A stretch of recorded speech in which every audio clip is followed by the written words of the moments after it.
This is part 4 of the Chapter 1 lecture notes, and we are going to start with the top and the right side of figure A, going through the terminology. So again, I think this is a repeat, but the forehead region is called the frontal region. The nose is called the nasal region. The eye is called the ocular region.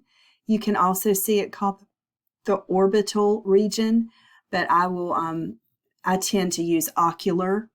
So ocular region. The ear is called the otic region. The cheek is the buccal region. The neck is the cervical region. The chest is the thoracic region. The breast is the mammary region. This is here in the middle of the abdomen is the abdominal region. Below that, near the navel, is the umbilical region. Below that is the pelvic region. And then we have off to the side here, the entire hand is the manual region. The groin is the inguinal region. The pubic region. And then, let's see, down here is the femoral region. And then the entire foot is the pedal region. Now let's look at the posterior view. Posterior meaning the view of the back of the man. Starting with the shoulder is the acromial region. The upper part of the back is the dorsal region. The elbow is the olecranal region. The lower back is the lumbar region. The buttocks are the gluteal region.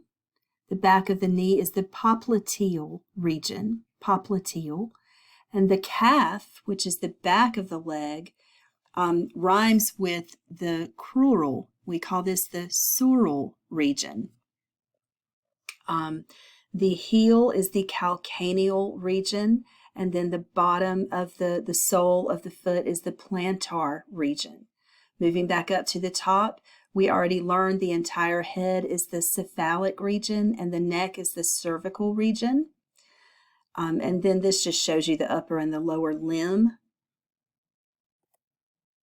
Okay, now we're going to talk about regions of the abdominopelvic area. We map this area so that we can locate certain things like a pain or an ache or a pain or an injury, more precise location of internal organs. So we're going to start with the quadrants, the abdominopelvic quadrants, and then we'll look at there's 4 of those, of course, and then we'll look at the regions, and there are 9 abdominopelvic regions. So the quadrants would be, first of all, you have to remember that the man is facing you in the picture. So the left side of the page is the right side of his body. So we have the right upper quadrant, the right lower quadrant, the left upper quadrant, and the left lower quadrant.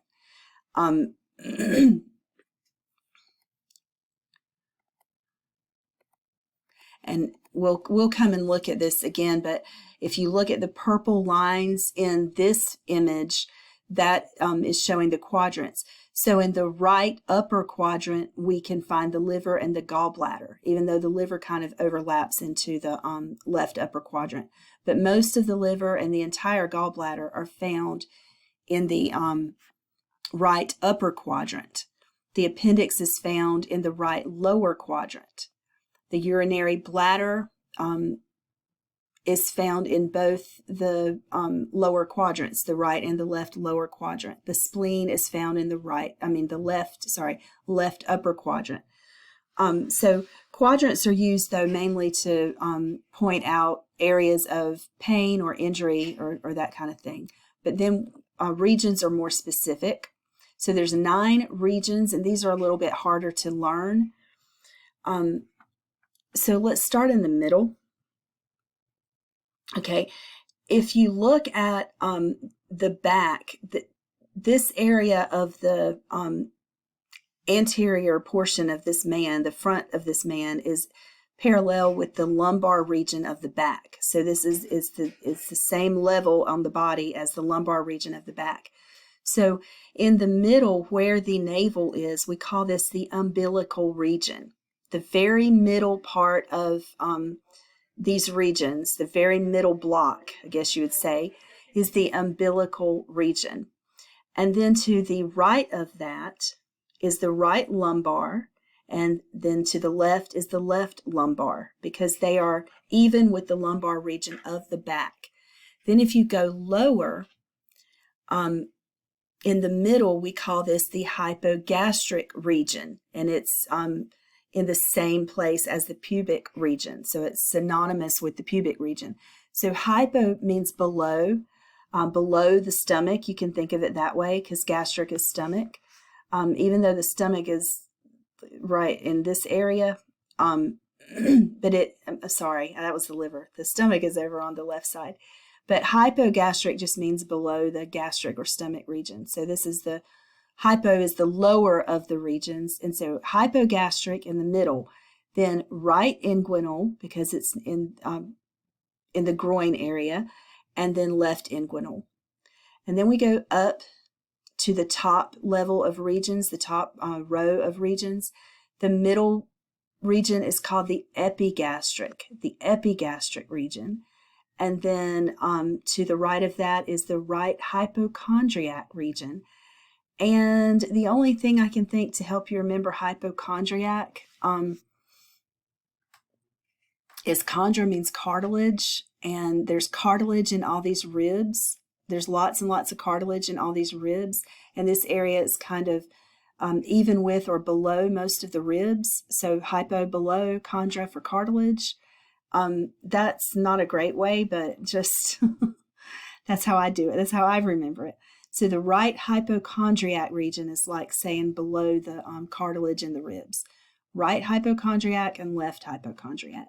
So one more time, all the regions in the middle, starting with the umbilical region, which is the entire square in the very center of all the body regions, or all the abdominopelvic regions. Above that, epigastric, below that, hypogastric. Then when you look on the right side, we have at the top the right hypochondriac, the right lumbar, and then right inguinal. Left hypochondriac, left lumbar, left inguinal. Now let's look at some of the organs that we could name their location based on body regions. Let's look first at the umbilical region. In the umbilical region, we see the majority of, this is called the transverse colon. It says large intestine, but it's the part of the colon that crosses in a transverse direction. So this is the transverse colon. So this would be the ascending, the transverse, and the descending colon. That's how the large intestine is also called the colon. So this portion of the colon is seen in the umbilical region. Let's look in the epigastric region. Up here we see some of the stomach, and we see some of the liver. And then down here below in the hypogastric region, we see the appendix, and the urinary bladder is in the entire region. Okay. Starting at the top, the right hypochondriac region, we see a portion of the liver. The right lumbar region, we see a portion of the ascending colon. And the right inguinal region, we don't really see a whole lot of these organs. We see the groin. And the left hypochondriac region, we see the spleen. That's where the spleen is located. In the left lumbar, we see a portion of the descending colon, and then in the left inguinal, we see the groin again. Okay? All right, directional terms help us to kind of be on the same page when I'm talking about where something is located. So when I use the term anterior or ventral, that's like the stomach or the front. When we go back to the anatomical figures here, we have the anterior view or the ventral view, and then B is the posterior or the dorsal view. Okay, and then we have left and right, of course, which is going to be the left and right side of the subject, not the observer. Not your left and right, but the left and right of the subject that you are looking at. Some other directional terms: if we use the term medial, we mean toward the midline of the body, or lateral, we mean is toward the outside of the body. The thumb, for example, in the anatomical position, the thumb would be lateral and the pinky, the little finger, would be medial. And then we also have the terms proximal and distal, which are a little bit tough to understand at first. These are referring to in relation to a major joint. So when we say proximal or distal with the upper arm, we're talking about structures that are proximal or distal to the shoulder, okay? So the hand would be distal to the shoulder. The elbow would be proximal to the shoulder. If you were comparing the elbow and the hand, the elbow would be proximal, the hand would be distal. And down here, we're referring to in relation to the hip joint. So the foot would be distal to the knee would be proximal to the foot. We got posterior, anterior, ventral, dorsal. We also have superior is toward the head, and you can also use cephalic or cranial. And then inferior is toward the feet, and you can also use the term caudal. There's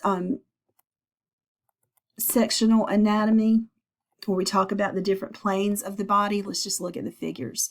So if I were to take a glass plane and divide the body into left and right halves, that is called a mid-sagittal plane.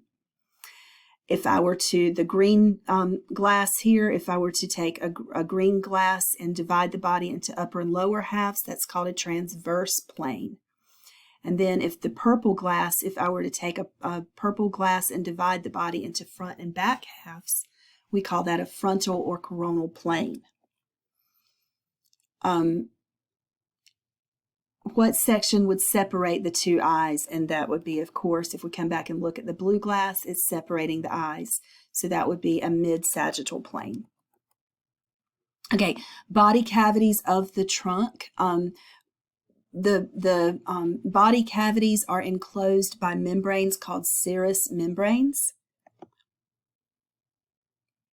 And to understand serous membranes, you need to understand the term viscera. Viscera refers to your internal organs, like your intestines and your liver, So the viscera are suspended within the serous membranes, and there are 3 serous membranes.